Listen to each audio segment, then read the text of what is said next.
What's up, guys? So today I have a cool Rust in Peace preset breakdown, and my Megadeth fans out there as well might appreciate this video. So it was requested by a few users, so I thought I would make a quick little video for you guys. Just going to talk about the preset. One thing I do want to talk about before we get into the preset is that for this preset I did base it around my Ernie Ball Music Man Majesty guitar. So that guitar just in general just has very hot just high output pickups, so they are just very gainy, so you may want to run the gain probably a bit higher than I did. So with that being said, the first thing is the amp model.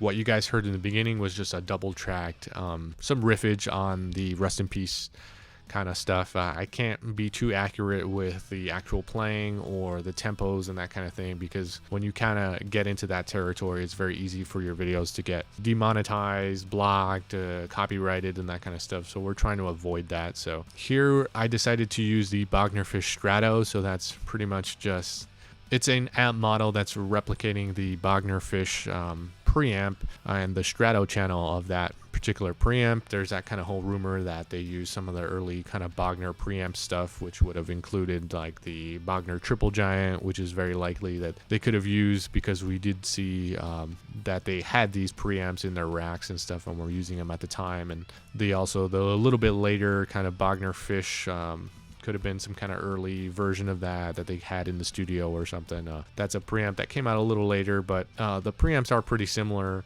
And so I decided that, you know, if you're trying to go for that kind of sound, that I do think that the early kind of Bogner stuff kind of has the sound of the Rust in Peace. And I can say that because I do own the actual preamp, and to me it does sound pretty similar, especially when we talk about this channel. And that's kind of why I decided to use this channel over the Brown channel, because having owned the actual preamp, I can tell you that the Strato channel just sounds more chewier, more martial. To me, in my opinion, just sounds more accurate to what we hear on Rust in Peace. So certainly experiment with the other channel and see what kind of results you get with that. But I do think that the this particular channel does sound a bit better and more accurate to the record. So I have the gain pretty low, because when we double track, of course, it just ends up sounding a lot fuller and thicker. So if they double track or quad track, I'm assuming that generally when you record and you do that, you generally want to kind of dial back the gain a bit. So you may want to use this a bit higher if you're just kind of riffing or doing some more mono track stuff. I tend to run the treble at around 7 or 8, because the Bogner stuff can sound pretty dark sounding if you don't run the treble like pretty high. So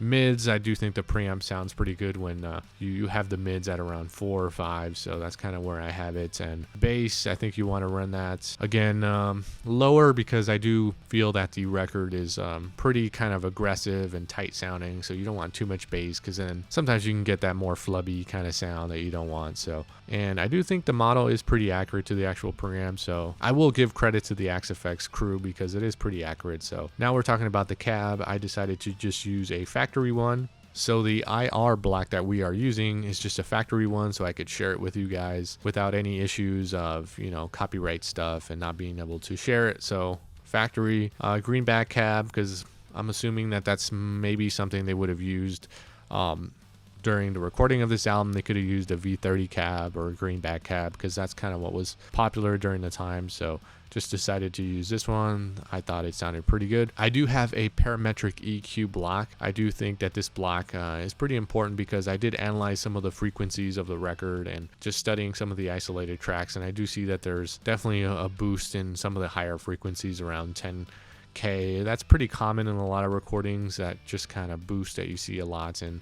of course that kind of scooped sound that was popular during the kind of like the Metallica effect, that you had some of these kind of scoop sounds going on at the time, although it's not super scooped. And we do have a little boost at around 100K. So again, these frequencies are not super exact, but you want an EQ curve that's probably pretty similar.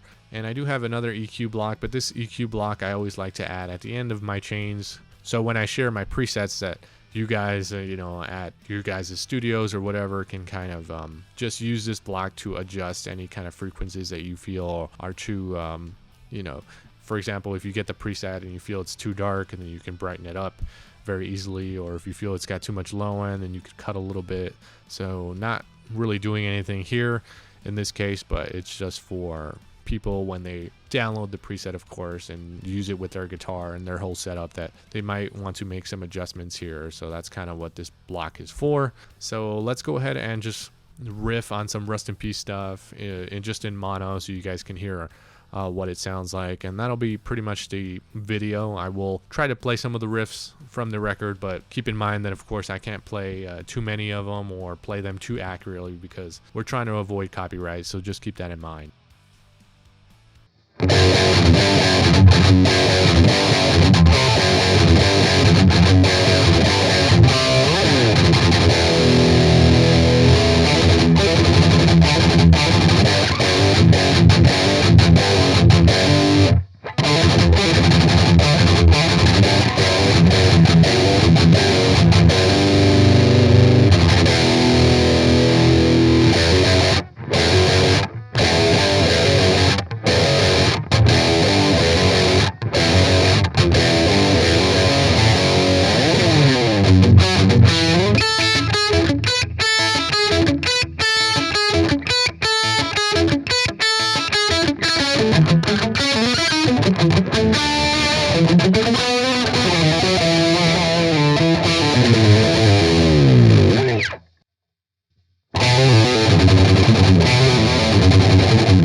Anyway, guys, that's pretty much the video. Again, hopefully this preset kind of breakdown will help you guys with your tweaking and that kind of thing. There's nothing too complicated about my presets.